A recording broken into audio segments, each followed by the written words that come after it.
Hi guys, welcome to our channel mister Sisindri. Bigg Boss Telugu season 9లో మూడో వారం ఎలిమినేషన్లో భాగంగా ప్రియా ఎలిమినేట్ అయ్యి బిగ్ బాస్ హౌస్ నుంచి బయటకైతే వచ్చేసింది. ఇక ఎలిమినేషన్ కాగానే కన్నీళ్లతో అందరికీ గుడ్ బై చెప్పేసి బిగ్ బాస్ స్టేజ్ మీదకి వచ్చి తన జర్నీని చూసుకొని మరింతగా ఎమోషనల్ అయ్యింది ప్రియా.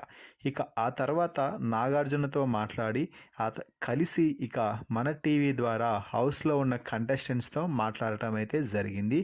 ఈ సమయంలో ముందుగా తనూజతో మాట్లాడుతూ, తనూజ అక్క, మీరు గేమ్ చాలా సూపర్గా ఆడుతున్నారు. అందరి గురించి మీకు ఒక అభిప్రాయం ఉంది. ఎవరితో ఎలా మాట్లాడాలి, ఎవరికి ఎంతవరకు చెప్పాలి, ఎవరికి స్వీట్ వార్నింగ్ ఇవ్వాలి అనేది మీరు దానికి తగ్గట్టుగానే నడుచుకుంటున్నారు. అందరి కోసం స్టాండ్ తీసుకుంటున్నారు. ఎక్కడ స్టాండ్ తీసుకోవాలి, ఎక్కడ స్టాండ్ తీసుకోకూడదు అన్నది కూడా మీకు ఒక క్లారిటీగా ఉంది. మిమ్మల్ని ఏదైనా ఏ సమయంలో అయినా బాధ పెట్టి ఉంటే నన్ను క్షమించండి, నేను తెలియకుండా చేశానేమో, కానీ మిమ్మల్ని కావాలని అలా నేను ఇరిటేట్ చేయడానికి కానీ, మిమ్మల్ని ఏదైనా అనడానికి కానీ నా మనసులో ఏమీ లేదు.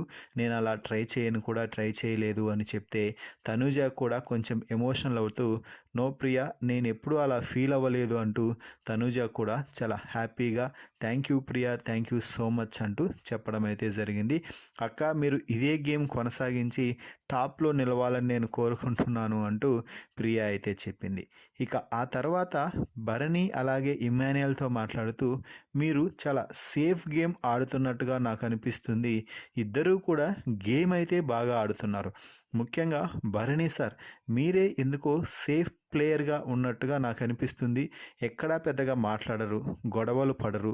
ఎక్కడైనా గొడవ జరిగే సమయంలో స్టాండ్ తీసుకొని చెప్పాల్సిన మీరే వెనక్కి ఉండి మళ్ళీ ఏదో చేస్తున్నట్టుగా, నేనే అంత కూల్గా ఉంటున్నట్టుగా మీరు ప్రొజెక్ట్ అయ్యేలాగా కనిపిస్తున్నారేమో. ఇది మీ నేచర్ కాదేమో, మీ నేచర్ని బయటకు తీయండి అంటూ భరణి ఫేస్ మాస్క్ తొలగించే ప్రయత్నం అయితే చేసింది. ఇక ఇమ్మాన్యుయల్ గురించి మాట్లాడుతూ, అన్న, మీరు గేమ్ అయితే బాగా ఆడుతున్నారు, కామెడీ బాగా చేస్తున్నారు, కానీ మీలో ఇంకో కోణం దాగి ఉందేమో అని నాకు అనిపిస్తుంది. ఆ కోణాన్ని కూడా బయటకు తీస్తే అందరికీ నీ గురించి పూర్తిగా తెలుస్తుంది అంటూ చెప్పడం విశేషం. అయితే చివర్లో ఇక తనూజ అక్క, నువ్వు ఈ ఇంట్లో ఎవరిని నమ్మొద్దు అంటూ ఇమ్మాన్యుయల్ భరణిని కూడా నమ్మొద్దు అన్నట్టుగా ఇండైరెక్ట్గా ఇక్కడ చెప్పడం అయితే జరిగింది. అయితే మొత్తంగా స్టేజ్ పై నుంచి తనూజ, భరణి అలాగే ఇమ్మాన్యుయల్తో ప్రియా మాట్లాడిన ఈ మాటలపై మీ అభిప్రాయాన్ని కామెంట్స్ రూపంలో తెలపండి. మరిన్ని బిగ్ బాస్ లైవ్ అప్డేట్స్ కోసం మన ఛానల్ని చూస్తూ ఉండండి. Please subscribe our YouTube channel mister సిసింద్రి.